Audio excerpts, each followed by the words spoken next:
Licha ya maridhiano kuonekana ni mfupa mgumu nchini, kwa kile ambacho upande uliojiriwa zaidi yaani upinzani kuweka mguu chini na kutokushawishika tena, tayari Jumuiya ya Madola imeanzisha mchakato wa kuanzisha mjadala huo. Jumuiya hiyo imemteua Dr. Lazarus Chakwera, rais wa zamani wa Malawi, akibeba ujumbe wa Shile Bochwey, katibu mkuu wa jumuiya hiyo. Dr. Chakwera anatarajiwa kuwasili Tanzania kwa ziara ya siku 4 kuanzia tarehe 18 hadi tarehe 21 Novemba, ikiwa ni hatua ya mwanzo ya majadiliano na wadau mbalimbali kuhusu masuala yanayohusiana na uchaguzi na mustakabali wa maendeleo ya nchi.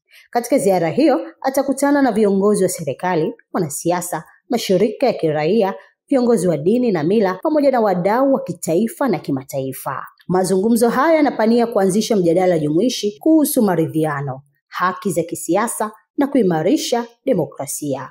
Bochwey alisema jumuiya hiyo imemteua Dr. Chakwera kwa kile alichoeleza uzoefu wake katika mawanda ya siasa barani Afrika. Bochwey alisema ana imani kuwa mchango wa Dr. Chakwera utaimarisha amani na uthabiti nchini kwa kuzingatia maadili ya jumuiya hiyo kama vile ushirikishwaji, uwazi, haki na uwajibikaji. Dr. Chakwera alisema ameheshimika sana kuteuliwa na kwamba kama jirani wa Tanzania ameifuatilia hali ya kisiasa nchi hiyo kwa karibu na yuko tayari kusaidia mchakato wa mazungumzo ya pamoja. Katika ziara hiyo, Dr. Chakwera atafuatana na naibu katibu mkuu wa jumuiya hiyo, Profesa Luis Franceschini. Matokeo ya majadiliano yao yatatumika kuishauri Jumuiya ya Madola kuhusu hatua itakayofuata kupitia jukumu lake la diplomasia ya good offices. Hatua hii inakuja wakati Tanzania inaanza safari ya kutafuta maridhiano ya kitaifa na kuimarisha misingi ya kisiasa, kijamii na kimaendeleo,